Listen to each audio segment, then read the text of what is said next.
नमस्कार। चलिए आज हम सब मिलकर शब्दों से थोड़ा परे चलते हैं, एक ऐसी दुनिया की खोज में जो कहीं बाहर नहीं बल्कि हम सबके भीतर मौजूद है। आज हम मौन की उस गहरी, उस शांत भाषा को महसूस करने की कोशिश करेंगे जिसे अस्तित्व की अपनी जुबान कहा गया है।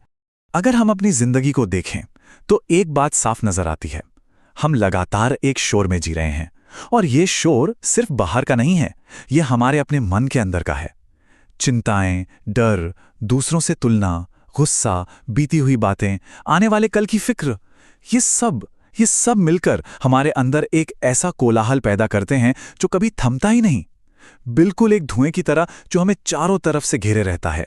लेकिन जरा सोचिए, क्या हो अगर इस शोर के उस पार कोई गहरी हकीकत हो, कोई ऐसी भाषा जो शब्दों से भी ज्यादा सच कहती हो।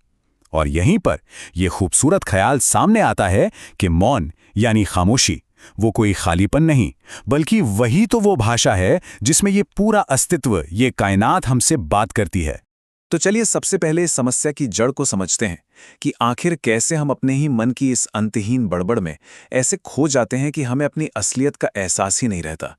इस फर्क को कुछ यूं समझिए, मन को कहा गया है धुआं, जो सच्चाई के विशाल खुले आकाश को ढक लेता है। मन वो शोर है जो हमें हमेशा बाहर की चीजों में उलझाए रखता है, जबकि मौन वो संगीत है जो हमें हमारे भीतर ले जाता है, हमारे केंद्र में। अच्छा, तो ये अस्तित्व की भाषा असल में है क्या? अगर मन शोर है तो फिर ये मौन कैसा होता है, इसका अनुभव कैसा है? चलिए इसे थोड़ा और गहराई से जानते हैं। देखिए, ये समझना बहुत जरूरी है कि सच्चा मौन सिर्फ चुप हो जाना नहीं है। असली मौन तो तब घटता है जब हमारे भीतर की वो जो लगातार चलने वाली बातचीत है ना, वो मैं, मेरा, मुझे का जो भाव है, जब वो शांत हो जाता है। यहाँ शब्द और मौन का अंतर बहुत गहरा है। शब्द हमें एक दायरे में बांध देते हैं, वो अक्सर एक दीवार की तरह काम करते हैं, जबकि मौन की कोई सीमा नहीं, वो अनंत है। वो एक पुल की तरह है जो हमें सिर्फ जानने की सतह से उठाकर होने के गहरे अनुभव तक ले जाता है। तो सवाल उठता है कि अगर मौन ही मंजिल है तो उस तक पहुंचने का रास्ता क्या है? और कमाल की बात यह है कि इसका रास्ता जितना गहरा है उतना ही सरल भी। ये वो सवाल है जो शायद हम सब कभी ना कभी खुद से पूछते हैं कि इस मन को आखिर शांत करें तो करें कैसे? और इसका जवाब हमारी आम सोच से बिल्कुल उल्टा है। होता क्या है कि हमारी पहली कोशिश होती है अपने विचारों से लड़ना, हम शांति के लिए संघर्ष करने लगते हैं। पर इससे होता क्या है? शोर और बढ़ जाता है। ये तो कुछ वैसा ही हुआ जैसे आप किसी गंदे पानी को साफ करने के लिए उसमें हाथ पैर मारने लगें, वो और गंदा हो जाएगा। तो फिर इसका हल क्या है? हल इतना सीधा है कि यकीन करना मुश्किल हो जाए। कुछ मत करो, बस बैठ जाओ। जैसे गंदे पानी को अगर थोड़ी देर छोड़ दें तो सारी मिट्टी अपने आप नीचे बैठ जाती है और पानी साफ हो जाता है। ठीक वैसे ही जब हम बस शांत बैठते हैं तो मन के सारे विचार धीरे धीरे खुद ही थम जाते हैं। और इसी को कहते हैं साक्षी भाव में जीना।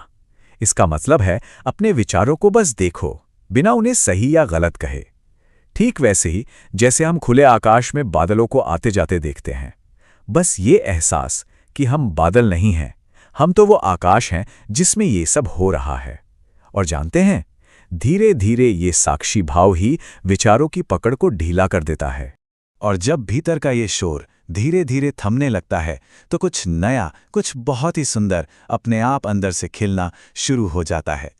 सबसे सुंदर बात तो ये है कि आनंद, प्रेम और करुणा ऐसी चीजें नहीं हैं जिन्हें हमें कहीं बाहर ढूंढना है। ये तो एक शांत मन के स्वाभाविक फल हैं, उसकी खुशबू हैं।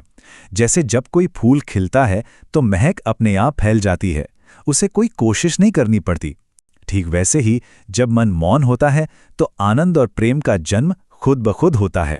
और यहीं हमें सच्चे प्रेम का असली मतलब समझ आता है। ये कोई सौदा नहीं है, कोई जरूरत नहीं है। सच्चा प्रेम तो उस दिल से बहने वाला झरना है जो अंदर के मौन से पहले ही लबालब भर चुका है। क्योंकि जो इंसान अंदर से खाली है वो प्रेम दे नहीं सकता, वो सिर्फ मांग सकता है, पकड़ सकता है। और ये बात हमें इस भीतरी यात्रा के आखिरी और सबसे गहरे पड़ाव पर ले आती है, वो पड़ाव जहां असल रूपांतरण होता है। जब भीतर गहरी शांति उतर आती है, उसके बाद भी एक बहुत ही महीन, एक बहुत ही सूक्ष्म सा शोर बचा रहता है। ये मैं का भाव है, वो मैं जो कहता है मैं शांत हूं, मैं ध्यान कर रहा हूं। ये हमारे अहंकार का आखिरी पर्दा है। इस आखिरी छलांग को एक छोटी सी कहानी से समझते हैं।